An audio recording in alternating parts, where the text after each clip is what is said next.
You never cease to amaze me. Right here, you heard that That's right right. here. I'd never heard that before. Fun little tidbit for you. I guess so. Yeah. I guess so. When we get done here, I'm gonna write that down. Right. See if I can Keep win that a one. see if I can win a beer at a bar somewhere.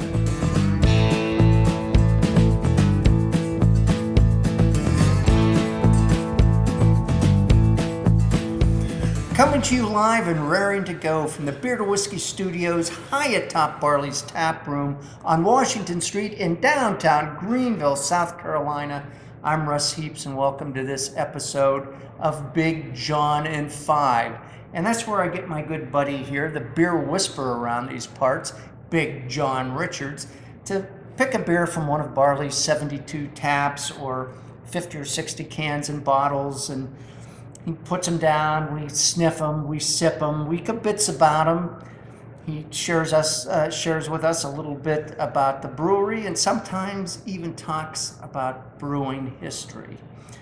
And with that, Big John, what are we doing? Well, this is pretty exciting for me because this is a beer I haven't had in a while. That's why I was all wound up in that intro. I was right. Yeah, clearly. trying to. You just gotta push it along. I was Get this thing rolling on the tracks. Trying to convey my excitement. It's not even like it's our first beer of the day. It's not.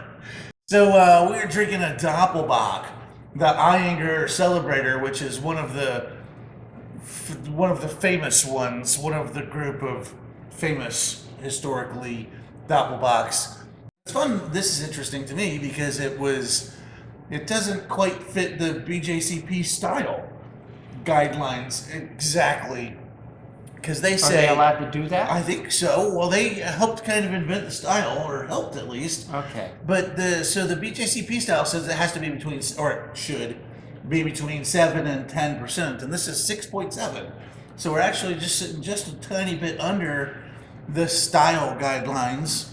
And these are one of the guys that helped define it. So here we are. So they're just going to do whatever the hell they want to do. Over time, right? Yeah. Well, they got the Reinheits come out hanging over their head, so they can only brew with 4 ingredients anyway. Oh, okay. Right. So I'm going to tell the rest of the world to go jump in the lake, probably. Unless they get special dispensation, then they can use wheat. Right. Yeah. See, I pay attention. When he speaks, I pay attention. These guys are one of the Munich breweries, but they're relatively new by Munich standards. As near as I can tell, 1876 is when they opened man, their they're brewery. kids. So only 130 years old over there, man. They're kids. But there really is one of the most famous and most well recognized of the Doppelbock styles. And Doppelbock's it's a fun style to begin with because it's originally invented by monks in Bavaria as sustenance for their Lenten fast. So when they couldn't eat, they would drink this liquid bread. What a great job! What a great gig that is, huh? Yeah, we can't talk to anybody and we can't eat, but we can drink a lot of beer. We can start with the morning with the beer. That's and see what right. happens. Nice. Yeah. So it's a little higher alcohol strength, and it's a nutritive. It's very nutritive, in fact. Of course, with the dark color, it's a grain intensive beer, and so as near as we can tell, started with Paulaner Brewery, and theirs is called Salvator or Salvator, depending on who you ask. That's a big difference. Well, it's the ATOR at the end. It's like antidote and anecdote. There's a. You're right. You're 100% right. But it is, in fact, the ATOR at the end that is important. Okay. So because of that Paulaner beer, which, again, most of this is shrouded in mystery, a lot of beer history, a lot of history. But we think that it's because they called this beer Holy Father, which was like Sanctivator. And they eventually it sort of slurred itself into one word that was Salvator or something along those lines. So that's why I've ended up calling it Salvator instead of Salvator. Also, it sounds like salvation in English, which is not what they mean. Well, even though I am currently. That I understand that because I used to live in Louisville. Right. And we called it Louisville. Louisville, right. So I understand this concept. So yeah. So if you see a beer on the shelf and the name ends in ATOR, like Abita's Andy Gator, it's a Doppelbock. Is that right? Yep. You never cease to amaze me. Right here, you heard that That's right right. here. I'd never heard that before. Fun little tidbit for you. I guess so. Yeah. I guess so. When we get done here, I'm gonna write that down. Right. See if I can Keep win that a one. see if I can win a beer at a bar somewhere. with that. Indeed. So Let's have a sip. we're gonna give this a shot. I'm positively Pavlovian over this right now. Text Miss Lily. I smell the bread on that. Oh my goodness. It smells like brew day in the brewery, and it smells like really fresh baked, like pumpernickel. We are And a little bit of smoke. we're well into the day today, and so far John has been pouring sours and gozes and things down me. So it's going to take me a little while to catch up Oh, I with this think because that's why I don't the- have your expertise and experience in doing this. That's why the nose was so arresting to me this time. It's so different from what we've had so far today.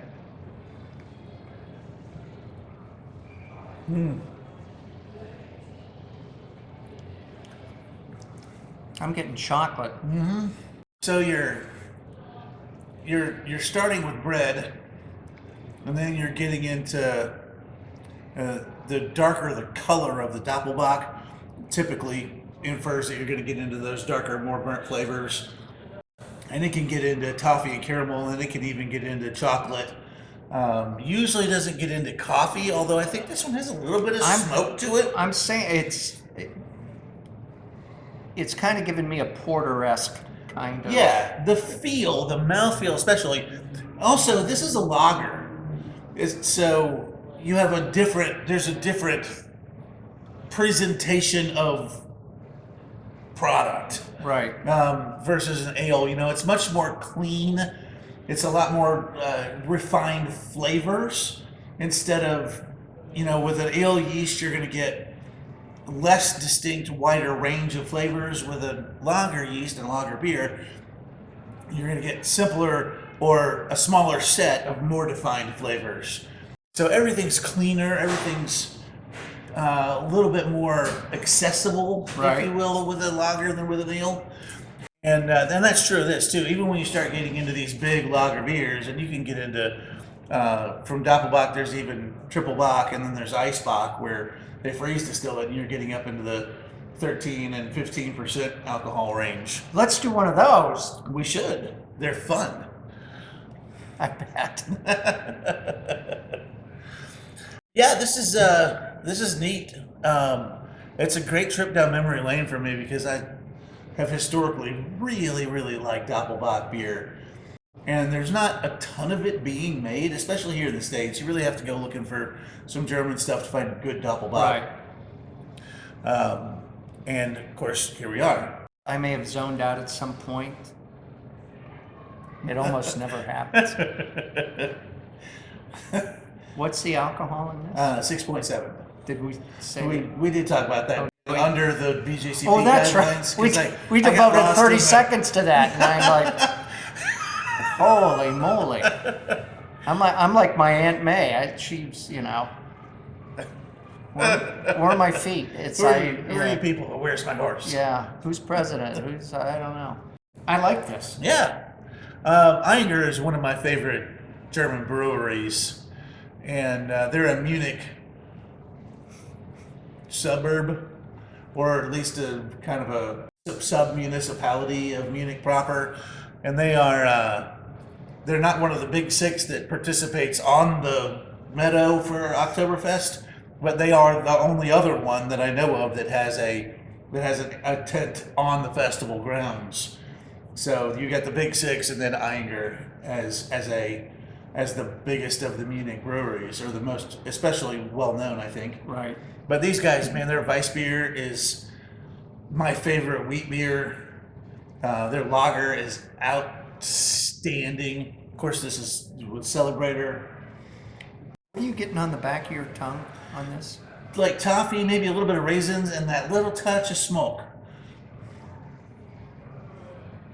I can see that. I guess the raisins is the thing that's kind of Yeah, throwing getting me a little off. bit of dark fruit on the end of this, which I'm assuming is a fermentation flavor. Well, no, I'm positive it's a fermentation flavor. And then that, excuse me, little touch of smoke. It's got a big mouthfeel to me. It does. Particularly on the back of my. It's rich, especially for a beer that it clocks in a little under 7. Right. And that's supposed to be that way. One of the reasons I like it. I like it as As well. we've learned, I like things that taste a lot. He likes a lot of things that just have a taste. Well, that too. Are we done? We might as well be. If we go down that rabbit hole, it's just going to get worse. So damn lucky. See you next time.